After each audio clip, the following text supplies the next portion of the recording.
चलो आज अपने जो पढ़ रहे थे वो महत्वपूर्ण ऑब्जेक्टिव प्रश्न पढ़ रहे थे, बस 2-3 क्लास और आएंगी, इनको हौसले से देख लो। प्लेलिस्ट ये बनाई दी मैंने, ये सारी क्लास देख लेना, एग्जाम में लगभग प्रश्न आपको यहीं से मिल जाएंगे। हमने लगभग 300 महत्वपूर्ण प्रश्न लिए थे, इसमें मैंने आपको लगभग 200 प्लस प्रश्न करवा दिए हैं क्लासों के अंदर। थोड़े से और रह गए, हो ही जाएंगे अच्छे। 5 का आज अपनी जो क्लास है, क्लास नंबर कौन सी है? 5 नंबर। ठीक है, चलो आओ पहले प्रश्न की ओर। पहला प्रश्न आपका ये है कि अभियोजन व अन्य कार्यवाही का सदत किया जाएगा।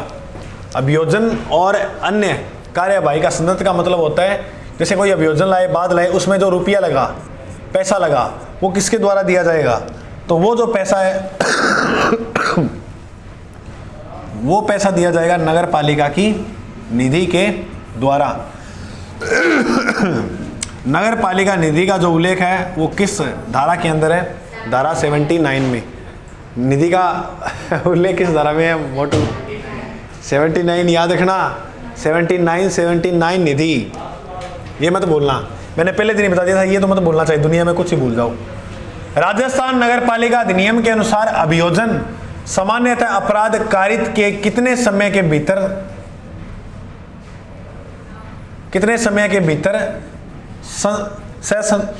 संस्थित किया जाएगा? तो कितने समय के भीतर ये राइट जो है, इसका उत्तर हो जाएगा 6 माह के भीतर क्या किया जाएगा? संस्थित किया जाएगा। नेक्स्ट प्रश्न, धारा 299 के अधीन समझौता करने वाले सशक्त व्यक्ति की कार्यवाही को विनियमित करेगी। देखो, विनियमित जो किया जाएगा वो किया जाएगा राज्य सरकार के द्वारा। किसके द्वारा किया जाएगा? राज्य सरकार, क्योंकि धारा 299 में लिखा है समझौता करना। अच्छा, समझौता करने की शक्ति जो होती है वो किसके पास होती है? समझौता करने की शक्ति होती है नगर पालिका के पास, ये बात याद रखना। और ये जो बात वगैरह ये प्रस्तुत कौन करता है? ये प्रस्तुत करता है सीएमओ। गुरुजी ये टॉपिक कौन सा है? देखो, इसमें जो कहानी लिखी है, बातें वो लिखी है धारा 298 से लेकर धारा 308 तक। टॉपिक नंबर 13, टॉपिक कौन सा है? 13, वाद एवं अभियोजन। वाद का मतलब होता है दो लोगों के बीच कोई बात होना, वो बात, जैसे केशवानंद भारती में नाम पढ़ते हैं ना, वैसे। धारा 300 के अधीन विवाद की स्थिति में नुकसान की रकम किसके द्वारा अवधारित की जाएगी? मतलब 300 में लिखा है कि जो नुकसान हुआ था उसकी पूर्ति करना। नुकसान की क्या करना? पूर्ति। अच्छा, ये नुकसान की मान लो कोई 5,000 रुपये का नुकसान पहुंचा दिया किसी व्यक्ति ने, तो वो तय कौन करेगा कि वो 5,000 रुपये का था या वो 5 रुपये का था? ये तय कौन करेगा? मेन बात ये है। तो वो करता है जिला कलेक्टर यानी मजिस्ट्रेट। कौन तय करेगा? डीएम, मजिस्ट्रेट तय करेगा कि कितनी क्या कुछ ये राशि है। अच्छा, अगर वो राशि ना दे तो फिर मजिस्ट्रेट उस पर आदेश वगैरह जो भी है वो जारी कर सकता है, वारंट वगैरह जारी कर सकता है। 5 नंबर प्रश्न, नगर पालिका में अभियोजन बाद आदि से संबंधित धाराएं हैं। अभी बता के गया हूँ 298 से 308 ये संबंधित धाराएं हैं। धारा 51 से 66 ये कौन सा टॉपिक है? टॉपिक नंबर 3, नगर पालिका का गठन और नगर पालिका का आ जाओ शासन। ये बात लिखी है इस धारा के अंदर। सॉरी, कार्य संचालन और वार्ड समिति है इसमें, तो दूसरा टॉपिक है ये। तो तीसरा कौन सा है? कार्य संचालन व वार्ड समितियां, संचालन व वार्ड समितियां। और जो अभी लिखा था वो है धारा 3 से लेकर 50 तक, नगर पालिका गठन और शासन, धारा 3 से 50। 3 से 50 तक धाराएं हैं, उसमें टॉपिक नंबर 3 नगर पालिका का गठन और शासन। क्लियर? ठीक है। और धारा 309 से 27 तक है नियंत्रण, टॉपिक नंबर 14। टॉपिक नंबर कौन सा है? 14। ये याद रखना, प्रश्न आ जाता है एग्जाम में। उसके बाद निम्न में से किस धारा के अंतर्निहित विषय दस्तावेज प्रस्तुत करने के लिए नगर पालिका कर्मचारी को समन करने पर बंधन है? देखो, दस्तावेज वगैरह प्रस्तुत करने की जो कहानी लिखी है वो किसमें लिखी है कि दस्तावेज प्रस्तुत वगैरह की बातें। धारा 301 में लिखा है कि अब संज्ञान अपराध होगा, संज्ञान अपराध के बारे में जो कहानी लिखी है, यानी किस किस धाराओं के तहत जो अपराध है वो माना जाएगा, वो बात लिखी है धारा 301 में। 303 में लिखा है अनुकल्पी प्रक्रिया। अनुकल्पी प्रक्रिया का जो उल्लेख मिलता है वो किसके अंदर मिलता है, वो मिलता है इसके अंदर। तो इसका राइट उत्तर जो हो जाएगा वो हो जाएगा 308। ओके, नेक्स्ट प्रश्न। नगर पालिका तथा पंचायत के मध्य अगर विवाद हो जाए, देखो विवाद है 3 फिर 3, इनके बीच में हो तो 2 लगाओ। 323 में नगर पालिका और किसी के बीच में अगर विवाद हो जाए, विवाद, तो उस विवाद का निपटारा कैसे होगा। देखो विवाद 2 तरीके से होता है, या तो जिले के अंदर होगा, या जिले के अंदर होगा, या जिले के बाहर होगा। अब जिले के अंदर होगा तो कलेक्टर देख लेंगे, मजिस्ट्रेट देख लेगा, जिला कलेक्टर देख लेगा। अब जिले का बाहर होगा तो कौन देखेगा, संभागीय आयुक्त, क्योंकि संभाग में आ जाते हैं फिर जिले के बाहर हो जाती है बातें, संभागीय आयुक्त। तो इसका जो राइट उत्तर हो जाएगा क्या है, ये प्राधिकारी द्वारा समाधान किया जाएगा। पंचायत जिले के अंदर ही होती है, नगर पालिका और पंचायत, तो जिला कलेक्टर, मजिस्ट्रेट मतलब जिला कलेक्टर ऐसे लिख लेना है, जिला कलेक्टर। इसका राइट उत्तर हो जाएगा ऑप्शन नंबर ए, जिला कलेक्टर। नगर पालिका में आपात दशा में असाधारण शक्तियां, देखो ऐसे लिखते हैं, 3 में भी ऐसे लिखते हैं, देखो असाधारण शक्तियां। असाधारण शक्तियां जो होंगी वो किसके पास होंगी, मजिस्ट्रेट के पास। किसके पास होंगी, मजिस्ट्रेट के पास। बोलो इतनी बात तुम्हें समझ में आई, ठीक है। 309 में लिखा हुआ है निदेशक, उपनिदेशक और सहायक निदेशकों की नियुक्ति।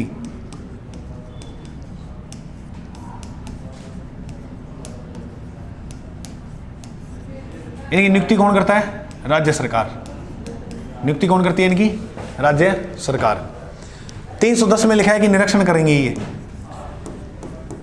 राज्य सरकार द्वारा, ये कोई भी अधिकारी जो नियुक्त करता है वो निरीक्षण कर सकता है। सॉरी, किसका कार्यालय का,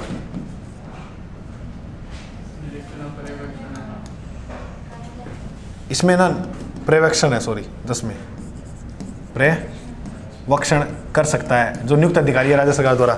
और 11 के अंदर है जो नगर पालिका के कार्यालय होते हैं उनके अंदर निरीक्षण करना, ठीक है। तो याद रख लेना। इसके बाद 313 में मजिस्ट्रेट की कहानी लिखी गई है। राजस्थान नगर पालिका अधिनियम 2009 की धारा 317 के संदर्भ में नगर निगम के मामले की जांच के लिए नियुक्त अधिकारी को किस अधिनियम के तहत अदालती शक्तियां दी जाती है। यह दिया गया है किसमें, नगर निगम के मामले को, तो सिविल प्रक्रिया संहिता 1908, सिविल प्रक्रिया संहिता 1908 के तहत इनको क्या दी जाती है, शक्तियां। क्योंकि निगम मैंने कहा था ना, इनको जना खड़ा थोड़ी जाएगा, निगम में फिर सिविल न्यायालयों की शक्तियां चाहिए होती हैं। राजस्थान नगर पालिका अधिनियम की किस धारा की विषय वस्तु निदेशक, उपनिदेशक, सहायक निदेशकों की नियुक्ति के बारे में अभी बताया गया हूं, बोलो राइट उत्तर क्या हो जाएगा। 309 में निदेशकों की क्या है, 9 में निदेशकों की नियुक्ति। नगर पालिका को विघटित करने की सरकार की शक्ति संबंधित प्रावधान किस धारा में है। नगर पालिका को विघटित किया जाएगा, देखो ऐसे याद रखना, नगर पालिका को साथ साथ नहीं रहने देंगे। 322 में नगर पालिका को क्या कर दिया जाएगा, विघटित। सरकार की ये शक्ति है, तो ये इसका उल्लेख किस धारा मिलता है, धारा 322 के अंदर इसका उल्लेख मिलता है। राजस्थान नगर पालिका अधिनियम 2009 की कौन सा प्रावधान राज्य सरकार द्वारा प्राधिकृत किसी अधिकारी को किसी भी नगर पालिका के कार्यालय का निरीक्षण करने का तथा ऐसी किसी नगर पालिका के अभिलेखों का तलब करने की शक्ति प्रदान करता है। देखो नगर पालिका कार्यालय की बात हो रही है, तो कौन सी धारा होगी, धारा 311, क्योंकि 10 में तो वो लिखाया था मैंने पूर्व निरीक्षण है, और 11 के अंदर निरीक्षण, वो भी किसका, नगर पालिका के कार्यालय होगा। इसका राइट तो हो जाएगा ये बी। किसी नगर पालिका को अन्य जिले की किसी नगर पालिका से विवाद होने की स्थिति में उस विवाद पर कौन उस विवाद का संज्ञान कर सकेगा और सब उसका भी विनिश्चय कर सकेगा तथा उसका विनिश्चय अंतिम होगा। देखो ये क्या है, नगर पालिका का अन्य जिले के साथ, कोई अन्य बाहर का जिले की बात आ रही है ना। एक तो ये अपने सूरतगढ़ की जैसे नगर पालिका है, मैं कहता हूँ बीकानेर वालों के साथ, तो जिले के बाहर बात होगी, जिले के अंदर होगी तो जिला कलेक्टर, और जिले के बाहर होगी तो वो कौन देखेगा, संभागीय आयुक्त। ये बात किस धारा में लिखी है, धारा 323, क्योंकि बीच में विवाद हो रहा है ना, तो 3 के बीच में 2 आ जाएगा। 100 लाख से अधिक समान क्रय करने के लिए क्या समय सीमा निर्धारण की है जिसका पालन करना माना जाएगा। देखो लास्ट दिन इसमें 100 लाख संख्या दी है, तो वो लास्ट 30 दिन है, उसका जो राइट उत्तर हो जाएगा वो कितना, 30 दिन के अंदर जो है वो समय सीमा निर्धारण की गई है। कार्य आदेश जारी करने के पश्चात 10 से 50 लाख तक का कार्य कितनी अवधि के भीतर पूरा करना होगा। कार्य आदेश जारी करने के बाद जो कार्य है वो 4 महीने के भीतर क्या है, पूरा करना होगा। 10 लाख से 50 लाख का कार्य कितने महीने में, 4 माह, 4 माह। और 50 लाख से अधिक का जो कार्य होगा फिर वो 6 महीने में चला जाएगा। 50 लाख से 1 करोड़ वो कितने में चला जाएगा, 6 महीने में। और गुरुजी इससे ज़्यादा का हुआ तो फिर वो समिति तय करेगी कितना कार्य में ही करेगी काम। ठीक है, मान लो ज़्यादा का बजट हुआ 1 करोड़ से, तो वो समिति तय करी जाएगा कि किसने का क्या कुछ। राजस्थान नगर पालिका अधिनियम 1974 के अंतर्गत किसी कार्य के निष्पादन के लिए कितना व्यय बिना किसी के निविदा के जारी कर सकते हैं। देखो एक तो होता सामग्री लाना, सामग्री कितने तक बिना मंजूरी के ला सकते हैं, एक तो ये याद रखना। और दूसरी है निष्पादित काम, कार्य कितने रुपए तक का कर सकते हैं। देखो अगर सामग्री हम लानी है तो बिना मंजूरी के 1000 रुपये तक की सामग्री ला सकते हैं। कितने रुपए तक की, 1000 रुपये तक। अगर कोई काम करना है तो वो 2000 रुपये तक का बिना मंजूरी के कर सकते हैं। कितने तक का, 2000 का। तो बताओ इसका राइट उत्तर क्या हो जाएगा, 2000, क्योंकि सामग्री का लिखा ही नहीं हुआ है, तो कार्य निष्पादन लिखा हुआ है, क्या लिखा हुआ है, तो इसका क्या हो जाएगा 2000। याद रखना, ये बात भूलना मत। अधिशासी अभियंता कितने राशि तक की बिलों को तकनीकी रूप से अनुमोदित परीक्षण करता है। अधिशासी अभियंता 50 लाख तक। चलो देखो मैं 3-4 नाम लिखाता हूं। सबसे पहला कौन था, अधीक्षण अभियंता।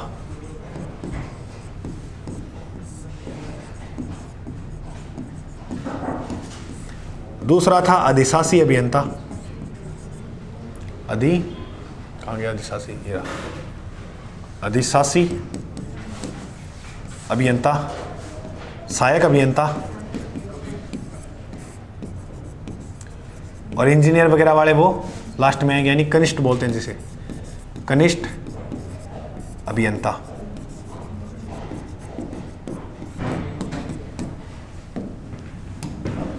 देखो अधीक्षण, देखो अधिक नाम ना, अधिक तो सबसे ज्यादा अधिक करेगा ये। अधिक कितना करेगा, 150 लाख रुपए। अधिशासी अभियंता वो 50 लाख रुपए पे गाड़ी रोक देगा। सहायक 10 लाख पे रोक देगा। 10 है 5 है ना, ये 5 लाख पे गाड़ी, क्योंकि ऐसे रखना 10 तो है ही नहीं, 5 के नंबर चल रहे हैं। ये 5 लाख पे गाड़ी रोक देगा। ये 1 लाख, ये कितना, 1 लाख। डब्बे को रट लेना, डब्बे बीच रू ये गाना गाता फिर वो पर्सन गलत हो गया, तो इसका राइट उत्तर हो जाएगा 50 लाख। एक बार और देखो, अधीक्षण अधिक है 150, अधिशासी 50, देखो अधिशासी तो भूलना है मत, 50। और सहायक अभियंता, सहायक 5 रहा है ना सारों में, तो 5 लाख। और कनिष्ठ अभियंता 1 लाख। कनिष्ठ अभियंता को कितनी राशि, बोलो, हाँ, तो इसका राइट उत्तर क्या हो जाएगा, 1 लाख।